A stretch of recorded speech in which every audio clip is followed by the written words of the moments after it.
Assalamualaikum warahmatullahi wabarakatuh. Saya Muhammad Dilmanova Firdaus, NPM C005, jurusan Agroteknopreneur 2019, Universitas Pajajaran. Pada kesempatan kali ini saya akan sedikit menjelaskan atau mereview mengenai salah satu aplikasi sistem pakar yang bernama Sipapi ya.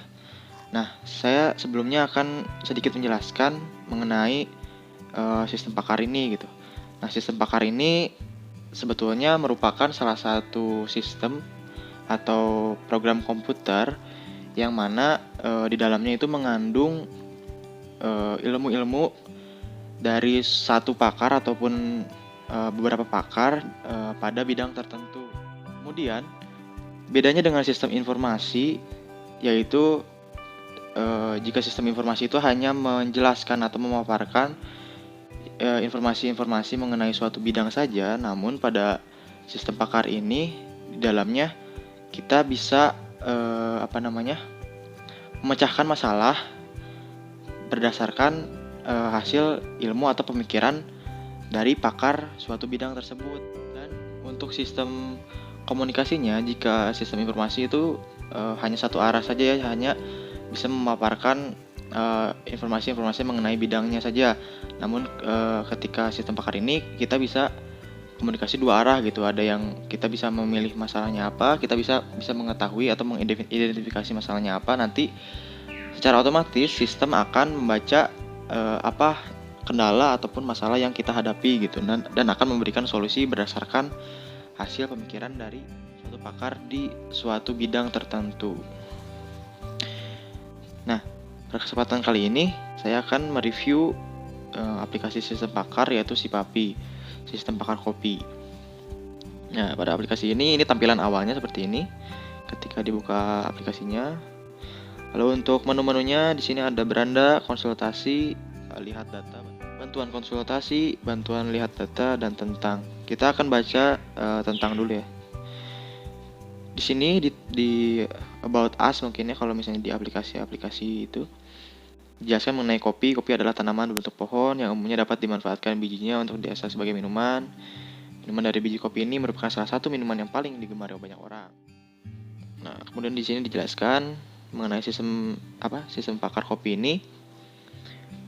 Sipapi atau sistem pakar kopi ini merupakan suatu aplikasi yang digunakan untuk mendiagnosa penyakit tanaman kopi pada umumnya dan memberikan solusi penanganan. Nah, jadi ini profil yang membuat aplikasi ini.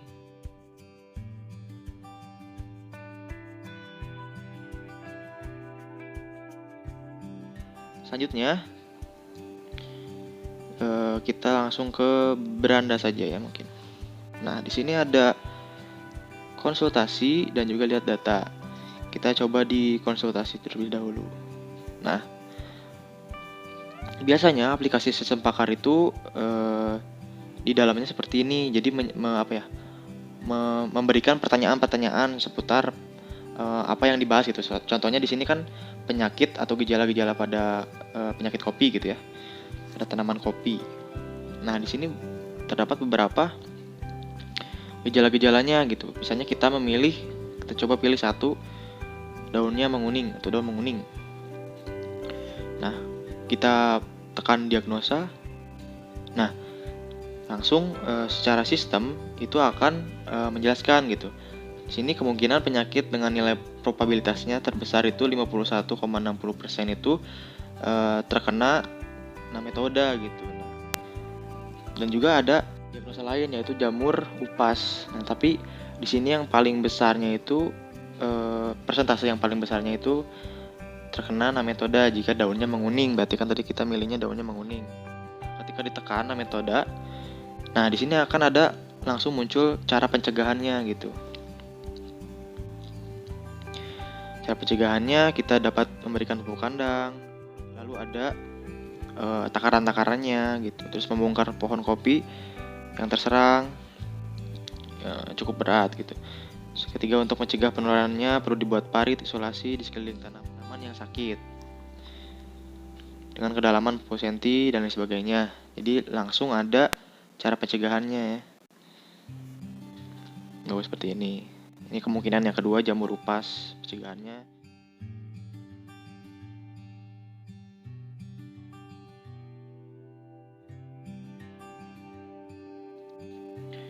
Sama halnya dengan kita misalnya ya bercak coklat pada buah misalnya. Didiagnosa. Nah, ini persentasenya lebih besar nih jika menjurus ke 1 ya.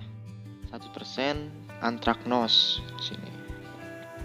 Cara pencegahannya melakukan pemupukan, pemberian pohon penaung, memotong cabang, memperbaiki saluran pembuangan dan drainase, mengatur jarak tanam, dan eradikasi. Nah, lalu di sini kita lihat data ya. Nah, di sini sudah dijelaskan gitu, terdapat untuk kopi ini terdapat gejala sebanyak 20 jenis dan penyakit sebanyak 5 jenis. Gejala-gejalanya yang tadi ya, menguning dan sebagainya. Nah, lalu penyakitnya tadi setelah dipilih gitu bagaimana gejala-gejalanya. Nah, lalu ada diagnosa penyakit, antaranya karat daun, bercak daun, nematoda, jamur upas, dan antraknos.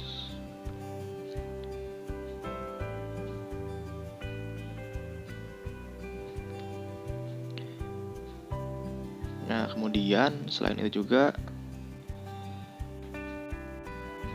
terdapat tutorial atau petunjuk konsultasinya gitu. Nah, di sini dijelaskan pada menu utama, menu konsultasi untuk melakukan proses konsultasi penyakit pada aplikasi. Lalu pilih salah satu atau tergantung yang terlihat di lapangannya gitu. Kemudian langsung ketika didiagnosis keluar persentase terbesarnya yang kemungkinan terkena penyakit tersebut. Nah, pilih persentase tersebut yang terbesar untuk mengetahui penanganan penyakitnya. Kemudian ini untuk melihat data secara langsung gitu ya, petunjuknya gitu. Gejala-gejalanya yang tadi saya sudah buka, ada berapa gejala, ada 20 gejala, lalu penyakitnya apa aja, dan lain sebagainya. Jadi jelas ya antara perbedaan sistem informasi dan sistem pakar gitu. Jika sistem informasi itu hanya memberikan info-info saja dan komunikasinya itu hanya satu arah gitu ya. Dan biasanya sih kalau di sistem informasi bisa mengajukan pertanyaan ataupun menerima jawaban.